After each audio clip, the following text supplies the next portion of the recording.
En este video vamos a explicar un código que implementa un sistema de control on-off con histéresis para el microcontrolador PIC18F4550 y se mostrarán los datos relevantes como el setpoint, la histéresis y el valor del sensor en un LCD. Este sistema permitirá controlar un LED o en este caso un actuador, por así decirlo. Podría ser un motor, una lámpara, una resistencia eléctrica, entre otros. Primero, el código comienza con la inclusión de las librerías y archivos necesarios para el funcionamiento de este código, ¿no? En este caso, las librerías usadas son las ya vistas en el laboratorio, ¿no? Como el XLCD, que es para el LCD, fusibles H, entre otras cosas. Vale. Luego definimos los pines utilizados, ¿no? En este caso definimos 4 pins, los cuales serían un pin, que es para la salida del LED o el actuador, el actuador.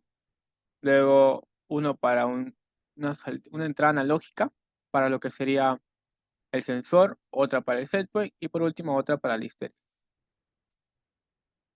¿no? Ahora seguiría la función de inicialización, donde se configuran los pines y el módulo ADC del microcontrolador, ¿no? Como observa RBO o RB0 como salida, RCO como entrada analógica, R1 como entrada analógica y R2 como entrada analógica, ¿no? Luego nos vamos a la función float setPoint, ¿no? Se le conoce como input puesto que el setpoint, tanto como el setpoint, el histéresis y el sensor están controlados por potenciómetro. Lo que sucede es lo siguiente, ¿no? Adquirimos datos mediante el potenciómetro, en este caso con una alimentación de 5 voltios, y lo que hace esto es convertir de 1023 a escalarlo a 0 a 5 voltios, para trabajar con esos valores ya que son más amigables para el usuario. Y luego nos retornaría de vuelta el setpoint. Después de aplicar la función nos retorna el setpoint verdadero. Lo mismo con la histéresis, se escala nuevamente el valor de analógica obtenida de 0,23 a 0,5 voltios. Y lo mismo sucede con el sensor. Estas funciones son similares y se usa float porque los valores son flotantes, ¿no? Ahora, luego sigue la función principal. En esta función principal se realiza la inicialización del sistema y se configura la pantalla LCD. Acá, configura la pantalla LCD. Luego, se entrega un bloque infinito donde salen los valores del setpoint y el valor de la histéresis. No se dice en el comentario, ¿no? Luego de esto se configura el LCD para que se muestren dichos valores, tanto el setpoint, histéresis y el sensor, ¿no? Por último, en este pequeño bloque de acá es donde ocurre la magia del programa, puesto que acá se realizan las condiciones necesarias para el on-off con histéresis, ¿no? Verificamos si el LED debe encenderse. En este caso, el LED puede ser un actor, como ya se mencionó antes, ¿no? Si el valor del sensor es menor o igual que el setpoint menos la histéresis, el LED debe estar encendido y se actualiza el estado del LED a 1. Ahora, si no pasa eso, analicemos otra vez que si el sensor es mayor o igual que el setpoint más la histéresis, el LED se debe apagar. ¿Esto por qué sucede? Porque tenemos en cuenta que para el control on-off con histéresis, en este caso se tiene una banda, o sí, una banda muerta, como se le llama. Supongamos que el setpoint es de 3 y la histéresis es de 0,5. Es decir, que el rango en el cual está permitido o se considera que está dentro del setpoint es dentro de 3,5 o 2,5. Si está por debajo de 2,5, significa que el LED debe encenderse para poder alcanzar el setpoint. Pero si está por encima de 3,5, es decir, superó el valor, el límite, el actuador LED o motor debería apagarse. ¿Para qué? Para volver a regularse y bajar hasta el setpoint otra vez.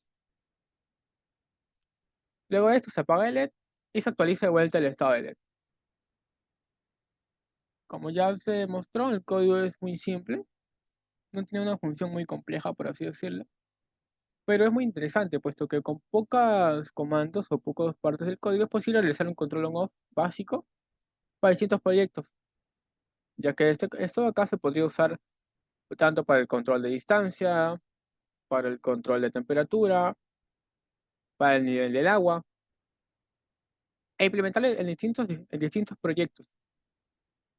Ahora, algo que se olvidó mencionar es que siempre al iniciar la función, después de configurar, ¿no?, el LCD, se lee el estado inicial del LED. O se configura el estado inicial del LED como estado de LED apagado. Eso indica que cada que inicia el código como apagado, el sensor o el LED siempre está apagado, ¿no? Y después de que baja hasta esta parte de condicionales, ya es donde el LED determina si se prende o se apaga según el valor del set point, la histéresis y su sensor. Ahora pasaremos a ver su simulación. Antes de explicar la simulación hay que explicar estas partes, ¿no? Se divide en dos etapas o tres etapas, por así decirlo. En este caso sería la etapa de adquisición de datos, ¿no? Tenemos el sensor con su potenciómetro, el setpoint con su potenciómetro y la histéresis con su potencia. Y acá tenemos los canales analógicos donde entran, ¿no? Que sería el RA0, RA1 y RA2. Ya tenemos la etapa de potencia o control de potencia. ¿Por qué? Porque con una pequeña señal de unos y ceros, una pequeña señal digital, podemos llegar a controlar grandes cosas, ¿no? Por medio de cómo, de relés. En este caso, esa lámpara es de 220 voltios, cosa que un microcontrolador nunca podrá alimentar por sí mismo. Por lo tanto, se usa un TIP41 como transistor, un diodo como protección, un relé y 220, ¿no?, para alimentar esta lámpara. Y por último, la etapa de muestra de datos, donde en esta parte del LCD se mostrarán los datos necesarios como el setpoint, histéresis o el valor del sensor. Ahora, si pasaremos a ver el funcionamiento correctamente, ¿no? Acá lo cuadramos, le damos a play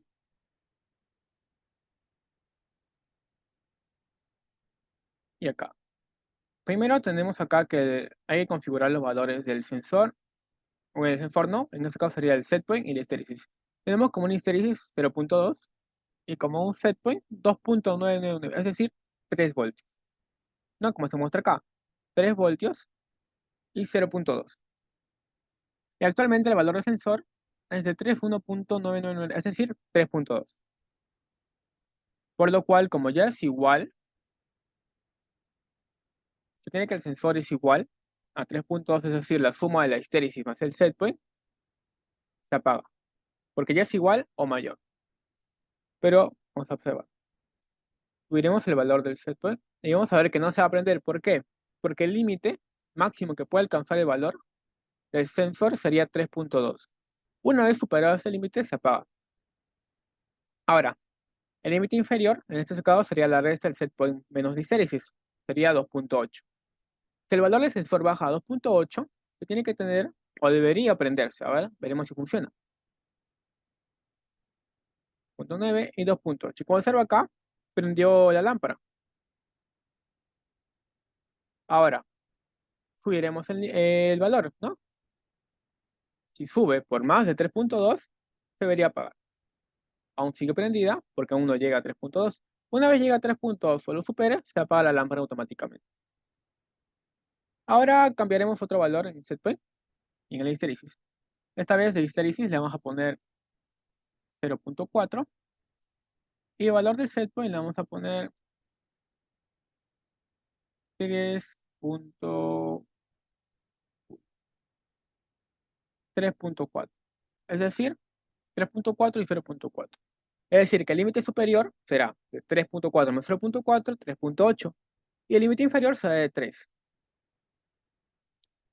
Por lo tanto, cuando bajemos por debajo de 3, o sea 3, debería prender el LED.